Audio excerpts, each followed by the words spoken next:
بسم الله الرحمن الرحيم الحمد لله رب العالمين وأشهد أن لا إله إلا الله وحده لا شريك له وأشهد أن محمدا عبده ورسوله صلوات الله وسلامه عليه وعلى آله وأصحابه أجمعين أما بعد.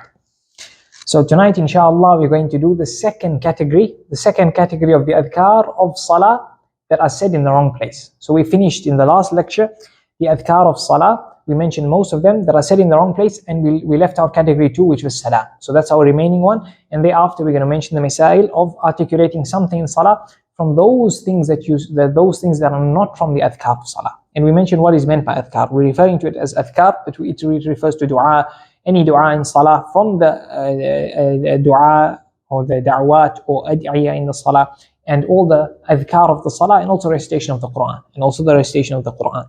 So now they mention وَإِن سَلَّمَ قَبْلَ إِتْمَامِهَا أي إتمام الصلاة. Now they mention a person doing salam قبل إتمام الصلاة. A person did the salam by mistake before the actual point of doing the salam. So the actual point of doing the salam is at the end of the salah. Let's say it's a 4 rak'at salah. He did salam after the second or the third rak'ah. That's the situation we are speaking about. So they say قبل إتمامها, before completing the salah. Before completing the salah, it means that the person did salam leaving out 1 rak'ah or less, 1 rak'ah plus, or even less than a rak'ah. So 1 rak'ah plus, that's obvious. Less than a rak'ah means a person left out another of the pillars or wajibat of the salah. So he left out, for example, the tashahhud, or he left out the salah and salam on Rasulullah sallallahu alaihi wasallam, or he left out the salam itself, he forgot the salam. That would all count as before the end of the salah, before the end of the salah, right? Of course, doing salam, we're speaking of doing the salam before its time. So my example of salam would not fit here. But other masail that we're going to mention, it fits. So generally, if a person did the salam before completing the salah and salam on Rasulullah sallallahu alaihi wasallam, for example, this fits into our mas'ala. And before the tashahhud, that fits into our mas'ala. And then more than that is a rak'ah plus, so that fits into our mas'ala. So a person doing the salam by mistake before completing the salah, the fuqaha say if he does this intentionally, the salah is invalid. So he intentionally did salam after 3 rak'at instead of 4. And the salah becomes then invalidated, because then he's broken the intention. He's intended to leave the salah. So then the salah becomes invalid. Then they say, وَإِن كَانَ السَّلَامُ سَهْوًا. But if he did the salam sahwan, without realizing, by mistake, he did it thinking. So he thinks his salah is over. He thinks he did 4 rak'at, but he only did 3 rak'at. Then in this case we have masail. So the masail connected to it, we're gonna first say that this person, there's a few situations where the upcoming rules would not apply, and he did salam by mistake, but the salah would be invalidated. So the first category was he did it intentionally, salah invalid. Here he did it by mistake, and there's going to be situations where the salah is invalid. They mention examples are, the person is praying dhuhr, for example, he's praying dhuhr, but then after 2 rak'at he said the salam. Thinking by mistake, he's thinking he's in Jumu'ah. Or he's praying 4 rak'at of Isha, and after 2 rak'at he does the salam, thinking he's in Taraweeh. So now these are a few examples. Or he's praying dhuhr and he does the salam thinking Fajr, he's reading Fajr. For example, he missed Fajr and he's praying dhuhr, and then in dhuhr he realizes, oh no, I didn't pray Fajr. So now in this case, the fiqh ruling is that he has to break dhuhr, to pray Fajr first because of the sequence in the salah, as long as it's not towards the end of the best time to pray dhuhr. We'll mention it when we come to the timings of the salah. But now in theory, this person's last thought was Fajr. So he didn't realize he's in dhuhr. Okay, we mentioned it would be invalid, but for the sake of an example, so he has to complete dhuhr as dhuhr, whatever it was. Let's say he even by his last thought, he was thinking, did I pray Fajr? He did pray Fajr, he's thinking, did I pray Fajr? And because Fajr was in his mind, his last thought, at the end of the second rak'ah he did salam, not realizing he's actually praying dhuhr. But Fajr was the last thing in his mind, so by mistake he just confused the two. So in this case, we would not say that he did salam by mistake and the thoughts were mistake, whatever. and therefore continue. No, here the salah would be invalid. Here the salah would be invalid because there's a rule that we mentioned in fasting. There's a rule we mentioned in fasting when it came to intention. It applies, I said, or I don't remember if I said it, but it applies to most ibadat. It applies to most ibadat, and that is with regards to intention, istishaab an-niyyah. Istishaab an-niyyah. And that means there's two types. Istishaab dhikr an-niyyah wa istishaab hukm an-niyyah. So you have to have istishab. Istishab means to continuously have something. So continuously this thing continues on. Like you pull it or you drag it along. You call it istishab. Hukm an-niyyah. So you have to have istishab of hukm an-niyyah, and it's sunnah to have istishab of the dhikr an-niyyah. So istishab of the dhikr, the mustahab thing is to have to continue to have in the back of your mind that you are in the ibadah. So while you are in wudu, in the back of your mind, you know you are in wudu throughout the wudu. Or in salah, in the back of your mind, you have that your intention is there that you are in salah. You know you are in salah. What does that mean? That means that, for example, you're performing wudu and the phone rings. The phone rings. So you answer your phone. You're speaking on your phone, but you're continuing with the wudu actions that you're able to. Let's say you're after the masah, or even the masah, because you can do it with one hand. So you're on your phone. You're not even thinking for a moment about wudu. You're busy with the call. But you complete your wudu.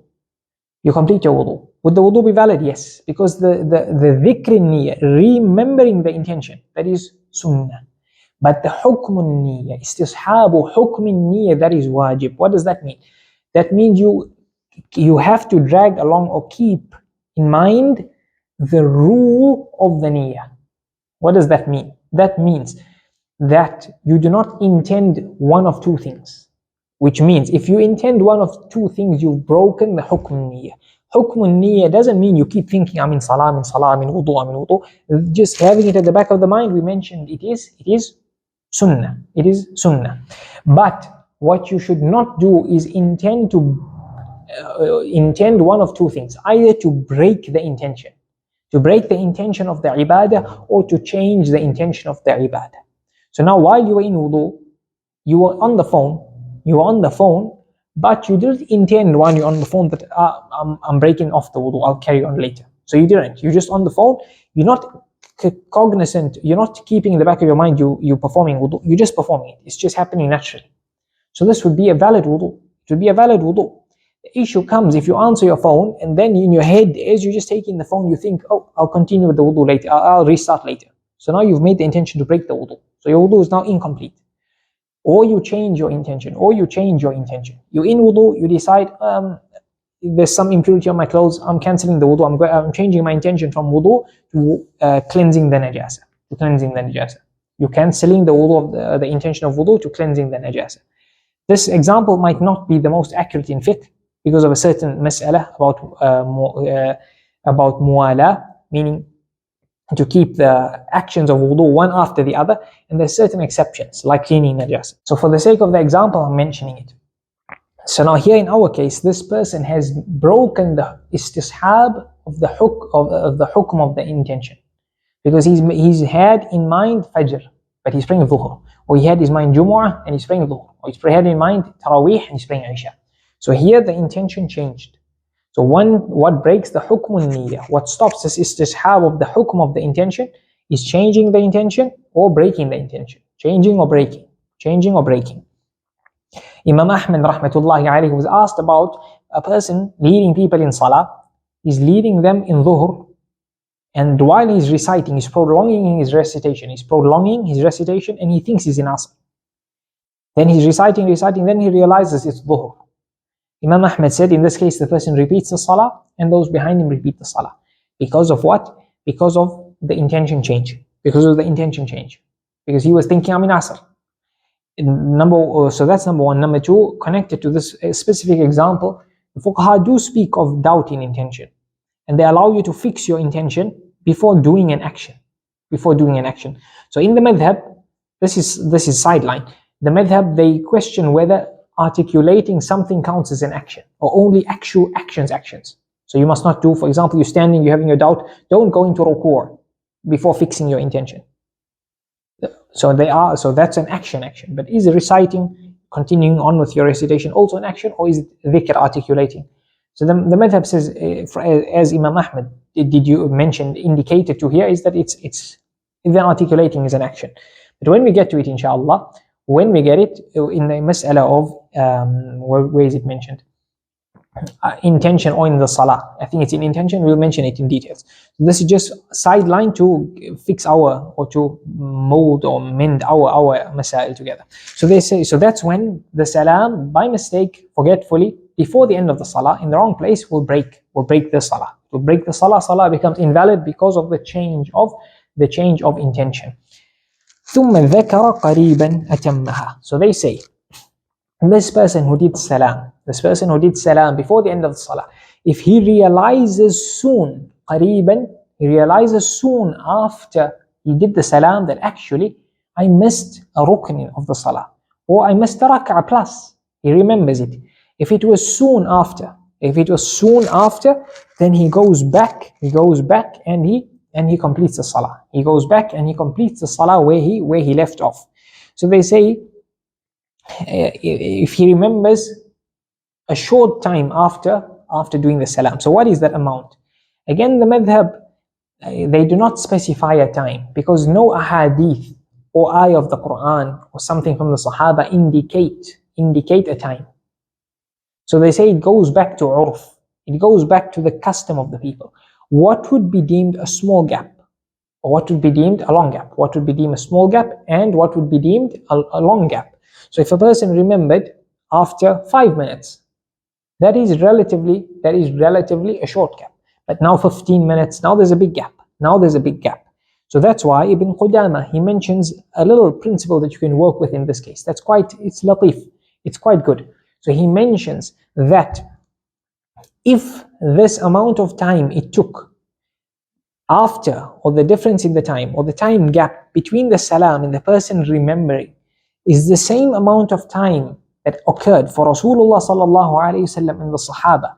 In the hadith I'm going to mention it just now, when Rasulullah sallallahu alaihi wasallam did salam after 2 rak'at, and him sallallahu alaihi wasallam and the Sahaba discussed what actually occurred, realizing the mistake and coming back to fix it up. If it was that amount of time, then that's a short amount of time. If it was in that amount of time, you go back and you fix your mistake. You complete the salah. And if it is more than that, then it's too long a gap. And once there's too long a gap, the salah then cannot be built on it. You cannot just continue. They call it bina.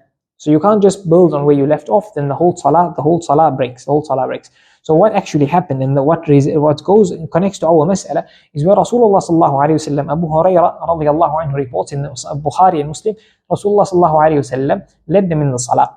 There's a difference from some of the narrators which salah it was, whether it was Asr or Isha, if I'm not mistaken. So Rasulullah sallallahu alayhi wa sallam performed 2 rak'at, and then he did the salah.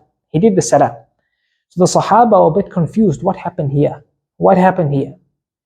Was it shortened? Was there a mistake? What happened? So Dhul Yadayn. So the people, the hadith says some of them rushed out of the mosque quickly, and then they were wondering what happened. Others were wondering what's happened. They didn't move. But none of them had the audacity to ask Rasulullah sallallahu alaihi wasallam, did you make a mistake? One man by the nickname of Dhul Yadayn. Dhul Yadayn means somebody who has long arms. So it could mean literally, but also metaphorically, it means somebody who's very generous. He asked, he said, Ya Rasulullah, أقصرت الصلاة أم نسيت? He said, Ya Rasulullah, did you forget and therefore pray 2 rak'at? Or was the salah changed to 2 rak'at? Has it been shortened? So Rasulullah sallallahu alayhi wa sallam said, I didn't forget, nor has the salah been shortened. But he was not sure exactly if Dhul Yadayn was actually accurate. So then he asked the Sahaba, specifically Abu Bakr radiallahu anhu and Umar radiallahu anhu, أصدق ذو اليدين or أصدق ذو اليدين? There is what Dhul Yadayn said, is it actually true? So Abu Bakr radiallahu anhu and Umar radiallahu anhu, they said, yes, you did pray 2 rak'at. So then Rasulullah sallallahu alayhi wa sallam went back and he completed the last 2 rak'at. He did the salam, he did Sajdah to Sahu, and he did the salam again. He did the salam, Sajdah to Sahu, and salam. So what happened here? There was movement. Sahaba left the mosque. فخرج الناس سرعان. They left the mosque. And also there was speaking involved. from Dhul Yadayn to Rasulullah sallallahu alayhi wa sallam, from Rasulullah sallallahu alayhi wa sallam to Abu Bakr and Umar radiallahu anhuma. So there was speaking involved, there was movement involved, there was leaving the mosque, etc. So these things happen, and this is the main hadith in this mas'ala. It's exactly what we're speaking about, the salam done in the wrong place. So if a person, so that whole incident, Rasulullah sallallahu alayhi wa sallam, some of the narrations mentioned he finished the salah, the Sahaba were a bit confused, but Rasulullah sallallahu alayhi wa sallam thought he finished the salah, so he went back and he went to recline on one of the pillars, and he did this, he basically, he put his fingers in his other fingers. فشبك أصابعه. He basically put his hands, like holding his hands together like that, and that's why some of the fuqaha say it's not makruh to basically put your fingers inside your other fingers after the salah. It's makruh when you start leaving your home for the salah until the salah. After the salah, then the karaha goes. You don't have to leave the mosque or something, because that's what Rasulullah sallallahu alayhi wa sallam did. So then he went and he was sitting there, and the Sahaba had the little wondering and discussion amongst themselves. And then Dhul Yadayn asked Rasulullah sallallahu alayhi wa sallam, Rasulullah sallallahu alayhi wa sallam asked Abu Bakr and Umar radiallahu anhuma. So how long would that have taken? That would have taken maybe maximum 5 minutes. That was going to be quick, immediately all this happened. So maximum 5-6 minutes, maybe 7, max 10, but I don't think it would have reached 10. So those 5, 6, 7 minutes that this might have taken, that can be deemed a short period, Ibn Qudamah says. So they say atammaha. So he completes the salah. وَإِنِ انْحَرَفَ عَنِ الْقِبْلَةِ أَوْ خَرَجَ مِنَ الْمَسْجِدِ. Even if what happened here, the person who did the salam, if he's alone or the whole congregation, even if they had to turn away from the qibla, or they were to leave the mosque, and they remember, then they can complete the salah, either coming back into the mosque and completing the salah, or where they are. If you're outside the mosque, you don't like just complete there outside in the parking lot or something. You come back in the mosque, or if you're home already, your home is right near, it took you 2 minutes to get home, then you can complete it at home. Then they say أتمها قريبا أو خرج من المسجد. But then here some of the fuqaha, Muhammad al-Khalwati, mentions ما لم يكثر العمل. So he says that if a person now in this moment when he did the salam and now he walks off,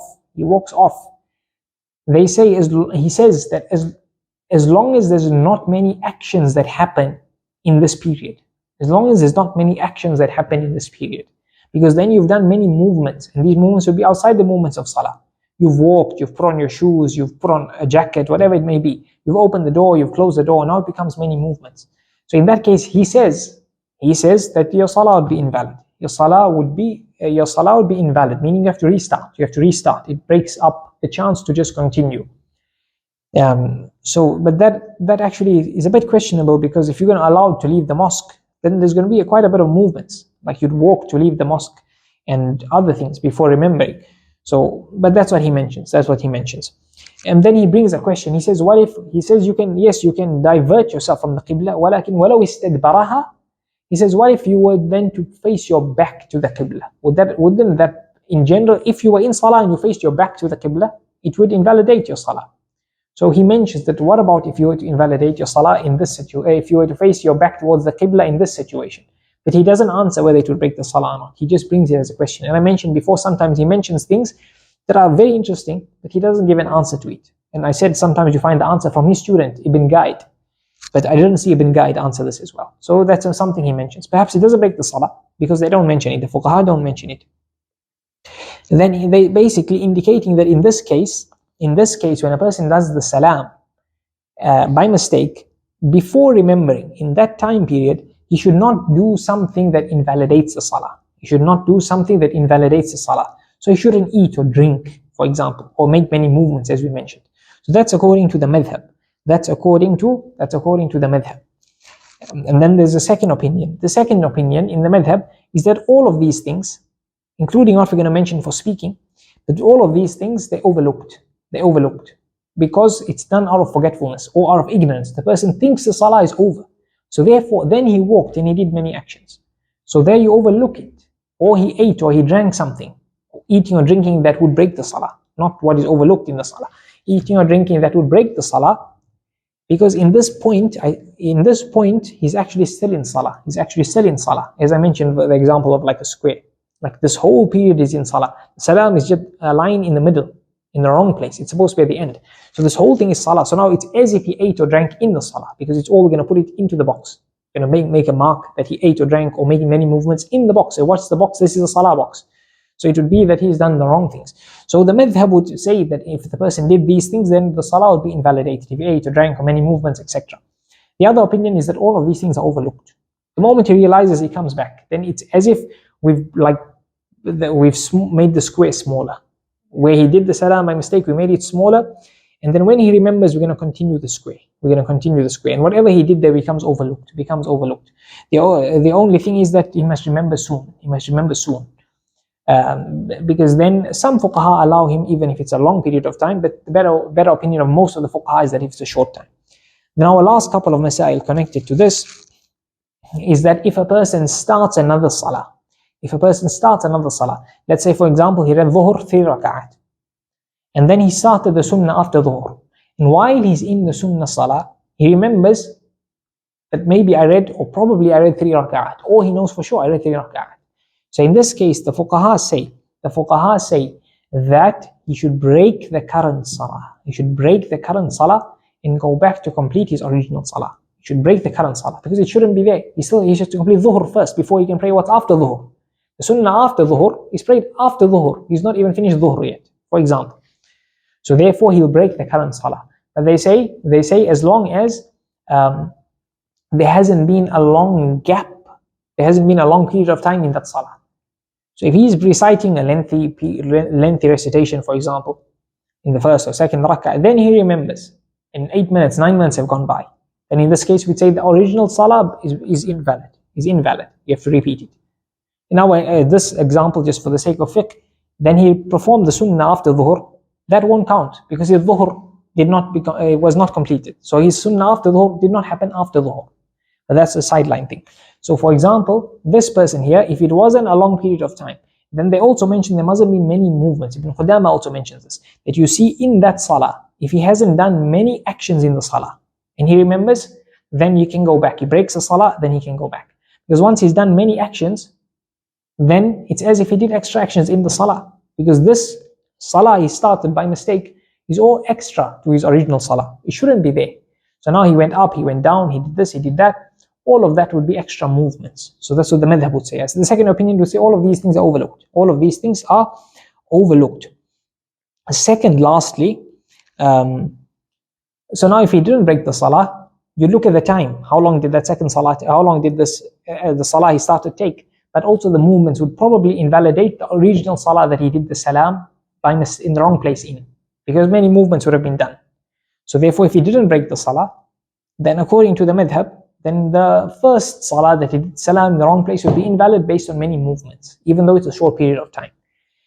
Some of the fuqaha also mention that in the case where he's done salam in one salah in the wrong place, and he started another salah, they say as long as he didn't do iqaamah or articulate an intention before beginning the next salah, whatever it may be.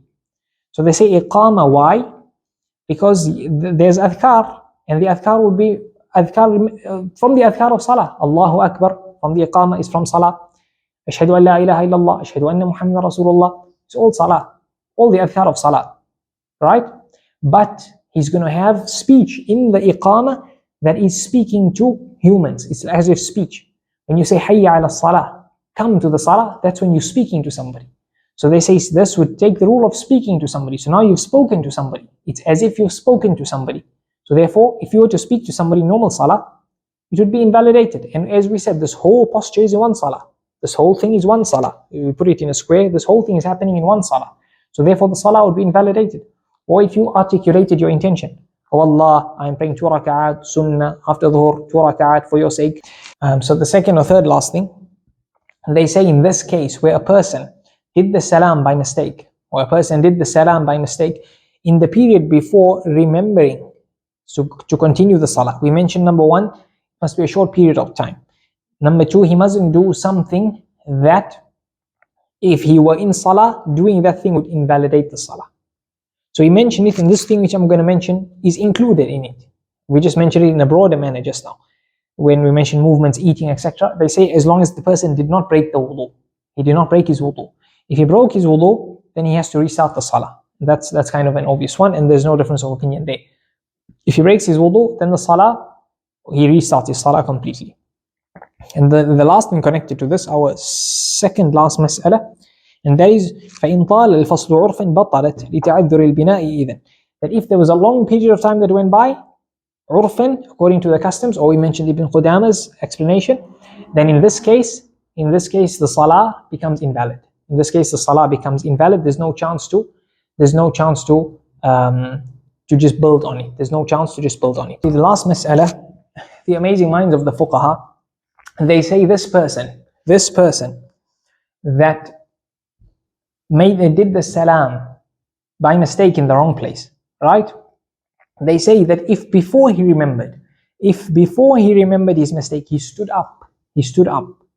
So now we mentioned he could even have left the mosque, could have diverted from the qibla. So he stood up. They say now when he remembers, in this case, what should happen? He needs to go sit down again. To stand up for the extra rak'ah. And when he goes down, he stands up. To stand up, he says the takbir. They say why? They say because when he stood up by mistake, thinking the salah was over, then this standing that happened, he can't just continue with the salah from that standing. Because in the salah, you need to have stood up. You need to have stood up from the sitting posture, or you would have gotten up, right, from sajdah. So the rest of the standing, it had to happen with intention. So now when the person stood up by mistake, and a person stood up thinking the salah was over, that standing happened without intention. So he can't just turn around and just complete the salah. He has to go back, sit down, say not the opening takbir, because he's still in salah. So he can't have the takbiratul ihram in the Hanbali madhab. Then he'll have the takbir for standing up. So he'll sit down, Allahu Akbar, stand up, and then complete the final rak'ah or rak'at that he left. So, and then that's with regards to these masail. There's another situation in this where the fuqaha speak about with quite a lot of detail, and that is in this case, when a person speaks, if a person were to speak in this case. Now we mentioned the hadith of Dhul Yadayn, radiyallahu anhu, where they spoke. So here the fuqaha speak on, can you speak in this case? In this case, when you did salam by mistake, thinking the salah was over, or even they include speaking in salah in general, in different situations. So that's what's our upcoming masail, inshallah. Speaking in salah, and those things that take the rule of speaking, or could take the rule of speaking, like if a person were to clear his throat, the sounds of letters come out, or if a person were to sneeze, or if a person were to cough, or to spit, for example, or to cry, then sounds of letters come out. Sounds of letters come out or can come out. Then what would the rule be? Would it take the rule of speaking, or what would the rule be? So these are our upcoming masail to complete the increase in the salah, And with that, we completed what we wanted to tonight. We ask Allah Azza wa Jal to teach us that which benefits us, and to benefit us with that which He teaches us. وصلى الله وسلم وبارك على نبينا محمد وعلى آله وأصحابه أجمعين والحمد لله رب العالمين.